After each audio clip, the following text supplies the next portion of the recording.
Welcome to another video. In today's video, we are following my painting process from start to finish for one of my most recent paintings, Io Under Pressure. This is the most recent work in my current series exploring the planet Jupiter. You may notice that this board already had a painting on it. I'm repurposing an old board. This painting was an unsuccessful/unfinished experiment from my final year of university and part of my preparation for my degree show. I'm sanding the surface down because part of that experiment was to see if adding texture to the dark areas helped imply all there was to the universe that we can't actually see. It didn't. So, yeah, it just made it feel really chaotic, as the dark areas usually quieten the image and the bumpiness of them was counteracting that. Once the board's smoothness is to my liking though, I then go and apply a layer of gesso.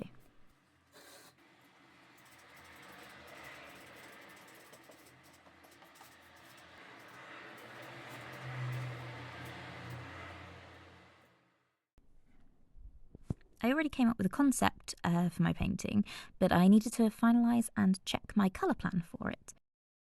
I'm going for a nice clashing pink and orange, nice and loud colour scheme, while also aiming for their tonal value to be nice and close, giving them a sort of similar feeling on the surface, and hopefully creating a feeling of sort of claustrophobia in the painting. Or at least that is my hope. I have a dollop of Mark Rothko influence for the colours in this one. I don't know if anyone else can see it. While I usually do a solid amount of research before starting a painting, sometimes, especially when I need to try and find a new angle on something, I find it helpful and fun, obviously, to do a bit of research mid-painting. This painting is all about Jupiter's effect on one of its moons. The tidal heating of Io. I have an understanding of what tidal heating is and vaguely why Jupiter causes this on poor Io, but I wanted to dive a little deeper into more of the specifics of that system. It was this extra research actually that made me understand the importance of getting some reference to orbits into the painting.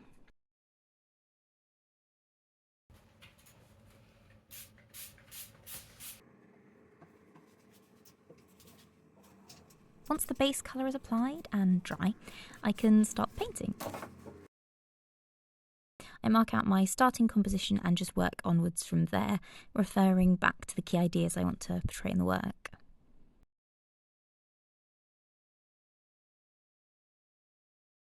My painting application process is just sort of a constant battle and balancing act between rigid geometrics and organic, flowy and unpredictable shapes and marks.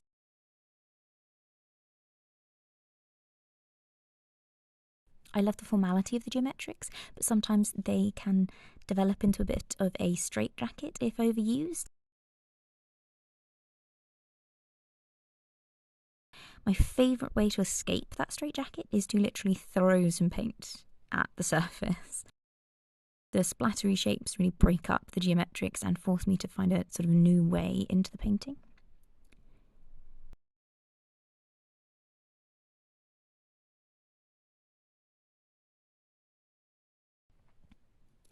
I'm starting to build up a lot of orange on this surface, but it needs a bit more pink to break it up, and it needs a bit more energy. A good splattering of paint is what the doctor ordered. I like to splatter with a stiff fan brush because it gives a wider spray of colour than the same motion with a soft, bristled, round or flat one.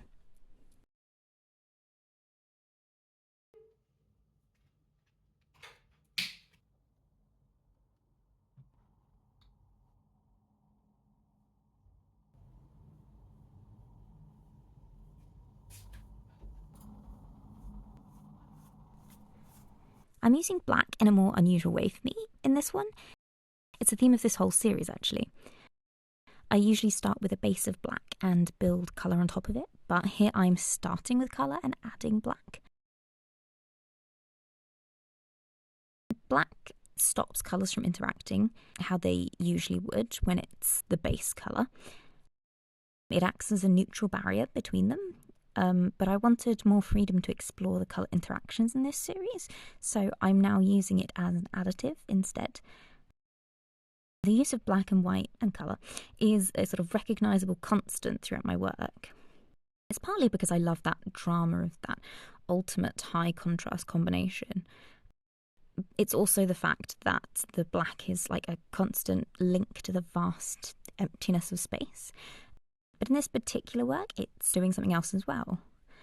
In this way, with these colours and this composition, it's adding a heaviness to the image and it's pulling the weight of the image inwards, making the space feel smaller and more constrained.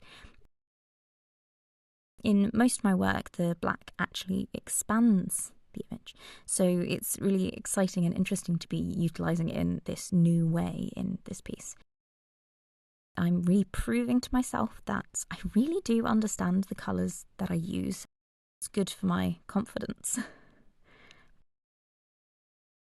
I love how this painting came out. It has real presence and it just says everything I wanted it to say.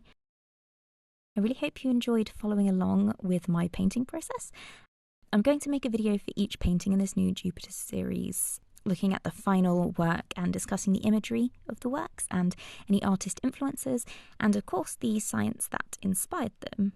If you liked this video, be sure to give it a thumbs up and consider subscribing to my channel. Until next time though, stay curious and creative, friends. Bye!